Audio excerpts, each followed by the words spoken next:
दिल्ली की नई वजीर-ए-आला की अलगबर्दारी तकरीब। रेखा गुप्ता आज सीएम ओहदे का हलफ लेने वाली हैं। कई अरकान असेंबली भी वजीर ओहदे का हलफ लेंगे।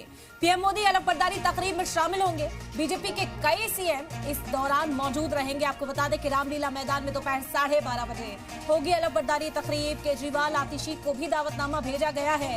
आज दिल्ली में नई सरकार की अलगबर्दारी तकरीब है, जिसके लिए रामलीला मैदान पूरी तरह से सज चुका है और इसी को लेकर बीजेपी ने शानदार तैयारियां की हैं। ये तस्वीरें आप देख सकते हैं, बराह रास्त तस्वीरें इस वक्त आप तक पहुंचा रहे हैं। किस तरह से फन का मुजाहरा यहां पर किया जा रहा है। अलग अलग तरीके से जश्न की तैयारियां यहां पर की गई है। खूबसूरत तस्वीरें। दिल्ली आज पूरी तरह से सज चुकी है। ये लाइव तस्वीरें आप इस वक्त देख रहे हैं टीवी स्क्रीन पर।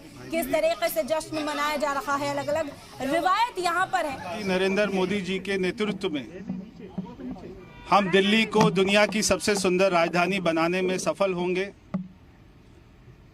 मैं हमारे पार्टी के राष्ट्रीय अध्यक्ष आदरणीय जेपी नड्डा जी का, भारत सरकार में गृह मंत्री आदरणीय श्री अमित शाह जी का, उनके नेतृत्व में दिल्ली को अच्छा मार्गदर्शन मिला और हमने सरकार बनाई। मैं दिल्ली के सभी भारतीय जनता पार्टी के तमाम कार्यकर्ताओं को बहुत बहुत शुभकामनाएं देता हूं। उनकी कड़ी मेहनत रंग लाई है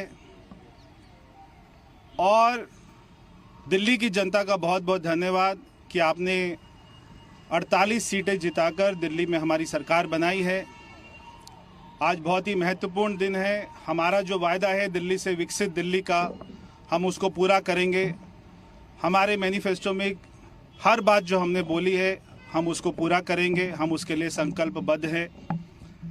तो बहुत बहुत धन्यवाद। आपके सीएम बनने जा रहे हैं, क्योंकि बड़ा सवाल है, हर कोई यही पूछ रहा है। आप डिप्टी सीएम बन रहे हैं। देखिए, मैं हमेशा से कहता हूं कि मैं भारतीय जनता पार्टी का अनुशासित कार्यकर्ता हूं और हमेशा रहूंगा और अपनी आखिरी सांस तक भारतीय जनता पार्टी में ही रहना है।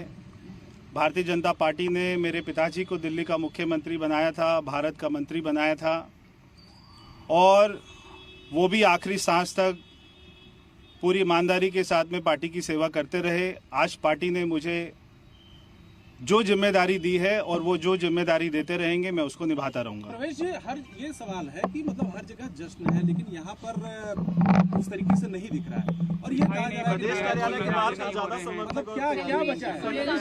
ये नारा बचा है कुछ? देखिए,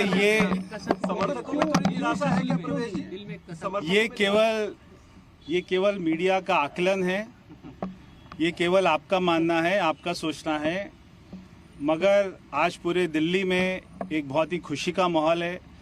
आप पीछे देख सकते हैं, बहुत ही संख्या में कार्यकर्ता आए हुए हैं और कल रात को भी बहुत सारे कार्यकर्ता थे और सभी कार्यकर्ताओं में, मेरे सभी समर्थकों में बहुत ज़्यादा जोश है, उत्साह है, बहुत ज़्यादा खुशी है।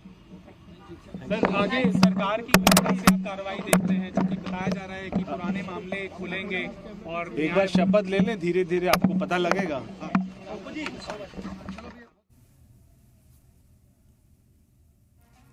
तो प्रवेश वर्मा को सुन रहे थे आप। यहां पर हलफ बर्दारी तकरीब की तैयारियां करते हुए नजर आए हैं डिप्टी सीएम, पर अभी खामोशी अख्तियार की, लेकिन आज बतौर वजीर वो जरूर हलफ लेने के लिए पहुंचेंगे। 6 मंत्री आज बनाए जाएंगे सीएम के साथ। रेखा गुप्ता के साथ वो मंत्री मंच पर मौजूद रहेंगे और हलफ बर्दारी तकरीब में हिस्सा लेंगे। अपने ओहदे का हलफ लेते हुए नजर आएंगे। तो दिल्ली को नई सरकार मिली है।